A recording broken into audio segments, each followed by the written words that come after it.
WWE Survivor Series is this Saturday on Peacock, and you know what that means. Time for some PLE predictions. If you like videos like this, make sure you drop a follow.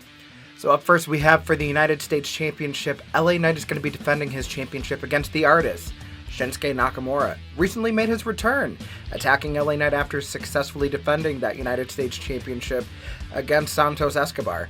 It's been interesting to see how LA Knight has really elevated that United States Championship again since Logan Paul dropped it to him back at SummerSlam. I'm still going to say we're in the era of LA Knight on this one, but you guys let me know. Up next from Monday Night Raw, we have the Intercontinental Championship being defended in a triple threat match. We have your champion Braun Breaker defending against both Sheamus and Imperium's Ludwig Kaiser.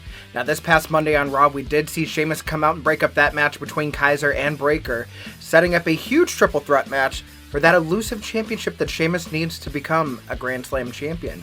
Can he get the job done, or are we still going to be in the dog pen for Braun Breaker?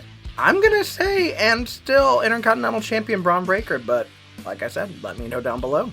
Up next, we do have the Women's War Games match. So if you are not watching SmackDown this Friday, this will contain spoilers. If you are, feel free to skip over to the next match, or watch this after SmackDown.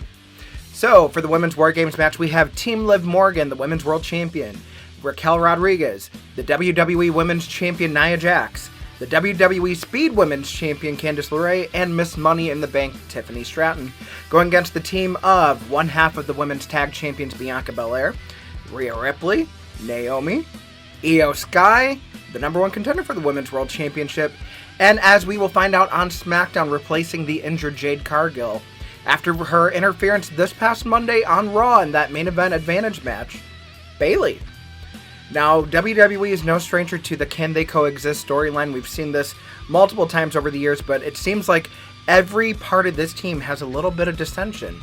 We have the inability to trust between Bianca and Bayley. We have the inability to trust between Io and Bayley. Hell, right now it seems like Naomi and Bianca might not always be seeing eye to eye. And of course, Rhea Ripley focused on one thing and one thing only, and that's Liv Morgan. Obviously, Team Bianca Rhea, they have the advantage. I think for the first time, at least on the main roster, we're going to see the heel team win Women's War Games. So I think we're going to see probably Liv Morgan pinning Rhea Ripley inside of War Games. Going to be interesting to see what happens after that. Are we going to maybe get a Money in the Bank cash in? Are we going to see a heel turn from the babyface side? I don't know, but I'm interested to see what your guys' theories are in the comments down below. We have a SummerSlam rematch on our hands with Gunther defending his World Heavyweight Championship against the former champion, Damian Priest. Now, we saw Damian Priest lay out Gunther this Monday on Raw when he gave him the Razor's Edge through that announce table at ringside. Gunther really looking to build up some momentum again after that loss at Crown Jewel to Cody Rhodes for the Crown Jewel Championship. I feel like it's going to be more of the same where we see Gunther get that win and defend that World Heavyweight Championship. But I'm looking forward to this rematch here because it feels like we kind of got spoiled at SummerSlam when we had Judgment Day turn on Damian Priest. And you also have the X Factor of if Ludwig Kaiser is going to be a part of this matchup as he has that Intercontinental Championship match later in the night. But one thing's for sure, it's going to be big meaty men slapping meat. And I'm going to still say, and still, World Heavyweight Champion Gunther. And lastly, what's sure to be the main event of the evening, we have the Men's War Games match. The Battle of the Bloodline. We have the current Bloodline with Jacob Fatu. We have Tonga Loa. We have Solo Sikoa and the X Factor for their team, Big Bronson Reed from Monday Night Raw. They are going to be going against the OG Bloodline in your OG Tribal Chief, the OTC, Roman Reigns. We have Jimmy and Jey Uso finally on the same page, or so we think. We have Usi, Sami Zayn. And we have CM Punk, as revealed by Paul Heyman last week on SmackDown.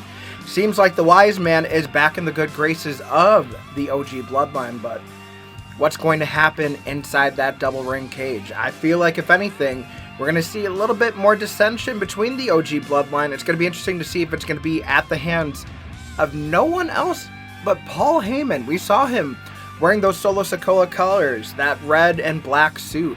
I feel like, if anything, the new Bloodline's going to reign supreme, and we're going to be in for a very treacherous road going into 2025 with Solo Sikoa as the true Tribal Chief. As always, let me know what your guys' thoughts are in the comments below, and hopefully you guys have a great Thanksgiving weekend if you're celebrating as well.